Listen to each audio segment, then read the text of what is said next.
जोहार, मैं आनंद कुमार और आप देख रहे हैं जनमन की बात। दोस्तों, लोकसभा का चुनाव ख़त्म हो गया और एक बार फिर भारतीय जनता पार्टी के नेतृत्व में एनडीए की सरकार बन रही है। लेकिन ये चुनाव जिस तरह से हुआ, जैसी जैसी बातें इस चुनाव में की गईं और जिस तरह से 2024 में भी जातिवाद का मुद्दा ही छाया रहा, जातिवाद पर ही चुनाव होता रहा, तो इन सब बातों को लेकर जो समझदार लोग हैं, जो पढ़े लिखे लोग हैं, जो चिंतित रहते हैं, समाज को देखते हैं, उन लोगों की क्या प्रतिक्रिया रही, इस पर भी गौर किया जाना चाहिए। चुनावी मुद्दों में, सरकार बनाने की होड़ में और हारने जीतने की चर्चाओं में ये सारी चीज़ें कहीं पीछे चली जाती हैं। लेकिन बौद्धिक चिंतन एक बड़ी चीज़ है, लोगों का कॉन्शियस एक बड़ी चीज़ है, आपका अंतर्मन, आपका जहन और आप जिस दृष्टि से समाज को देखते हैं, जिस समाज में रहते हैं, उसकी चिंता भी करनी बहुत ज़रूरी होती है। दोस्तों, मेरे एक अग्रज हैं, मुझे कई बार सलाह भी देते हैं, मेरे वीडियोज़ को लेकर अपनी राय भी देते हैं, कई बार आइडियाज़ भी देते हैं। उन्होंने एक छोटा सा पीस लिख कर भेजा है और उनके इस छोटे से पीस में बहुत बड़ी चिंता छिपी हुई है, बहुत गंभीर चिंता छिपी हुई है और हम सबको चुनावी जो नतीजे हैं, जो इसके समीकरण हैं, जो इसका आउटकम है, उसके आगे जाकर भी सोचने की ज़रूरत है कि आखिर आज हम कहाँ खड़े हैं। हमारे बच्चे जो आज 14 साल या 18 साल की उम्र के हैं, उनको जाति के बारे में कुछ नहीं पता है। उनको ये भी नहीं पता कि उनकी जाति क्या है, उनकी उपजाति क्या है, उनके जो दोस्त हैं उनकी क्या जाति है। लेकिन आज के इस माहौल में चुनाव पूरी तरह से जाति आधारित हो गया, तो इस पर उन्होंने अपनी एक राय लिखकर भेजी है। तो ये राय मुझे लगा पढ़ने के बाद कि लोगों तक पहुंचनी चाहिए। भले आप इस वीडियो को ज़्यादा लाइक करें या न करें, ज़्यादा पसंद करें या न करें, लेकिन जो भी इस वीडियो को देखें तो सोचें ज़रूर कि क्या वाकई हम किस दिशा की ओर बढ़ रहे हैं। एक तरफ हम तरक्की कर रहे हैं, प्रगतिशील होने का दावा करते हैं, और दूसरी तरफ जो ज़मीन पर चीज़ें हो रही हैं वो किस दिशा में जा रही हैं। तो दोस्तों, शुरू करते हैं हमारे अग्रज की लिखी हुई जो ये प्रतिक्रिया है, एक टिप्पणी है, उसको। लिखते हैं, लोकसभा चुनाव 2024 के चुनाव के दौरान और परिणाम आने के बाद टेलीविज़न पर एक पेय पदार्थ के विज्ञापन की पंक्ति कानों में गूंजती रही, जिसमें कहा जाता है कि डर के आगे जीत है। इस चुनाव में चाहे एनडीए गठबंधन हो या इंडिया गठबंधन, दोनों गठबंधनों ने अपनी भविष्य की कार्य योजनाओं से ज़्यादा वोटरों को एक दूसरे का डर दिखाकर वोट लिया। लगा मानो दोनों गठबंधनों ने टेलीविज़न विज्ञापनों की पंक्ति डर के आगे जीत है को अपनी जीत की कुंजी मान लिया था।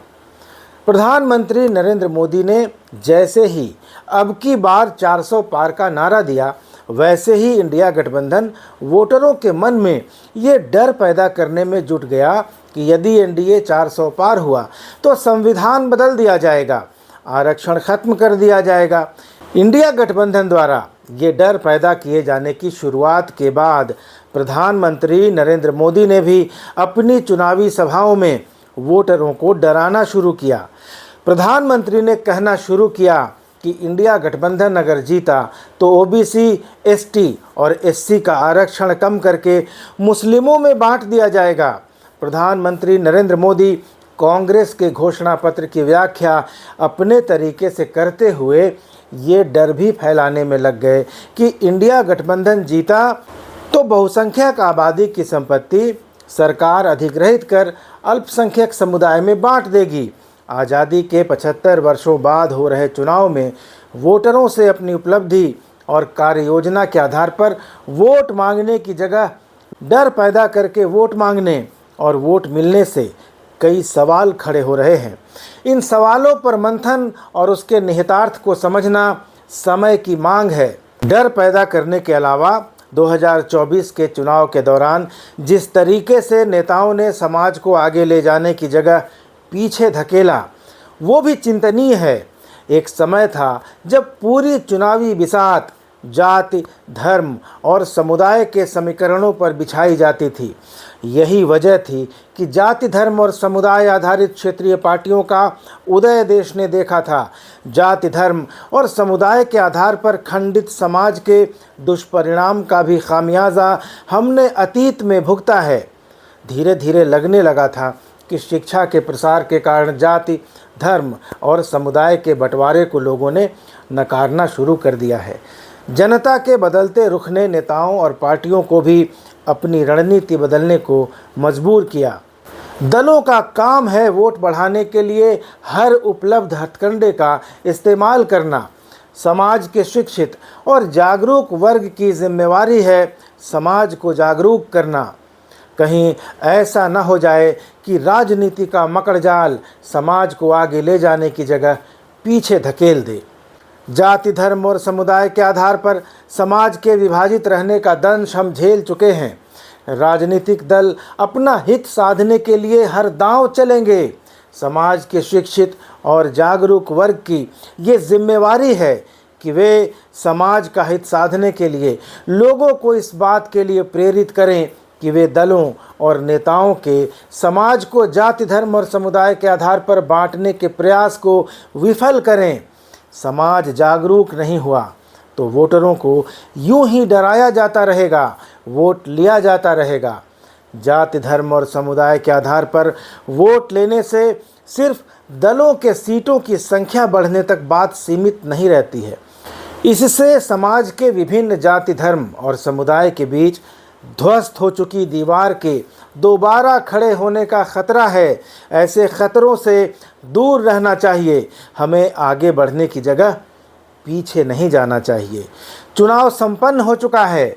मतदाताओं ने अपना मत दे दिया है। मत देने के आधार पर चर्चा और चिंतन समाज के हर प्रबुद्ध नागरिक की जिम्मेदारी है। हम सबको अपनी जिम्मेवारी के निर्वहन के लिए यथासंभव प्रयास करना चाहिए। ऐसा न हो कि दल आगे बढ़ जाए और हम दलदल में ही फंसे रह जाएं। तो दोस्तों, ये बहुत गंभीर टिप्पणी उन्होंने की है। आप इस बारे में क्या सोचते हैं? दोस्तों, आप क्या सोचते हैं कि समाज को जाति धर्म और समुदाय के आधार पर बांटने की जो परंपरा एक बार फिर से चल निकली है, क्या वोटरों को डरा कर वोट लेने की जो परंपरा इस चुनाव में दिखाई दी है, क्या इस सदी में, इस 2024 में ये स्वीकार्य है? और अगर है तो क्यों है? क्या हम इसी रास्ते पर अपनी राजनीति को ले जाना चाहते हैं, अपने देश को ले जाना चाहते हैं? क्या हम अभी भी अपने बच्चों को यही शिक्षा देना चाहते हैं?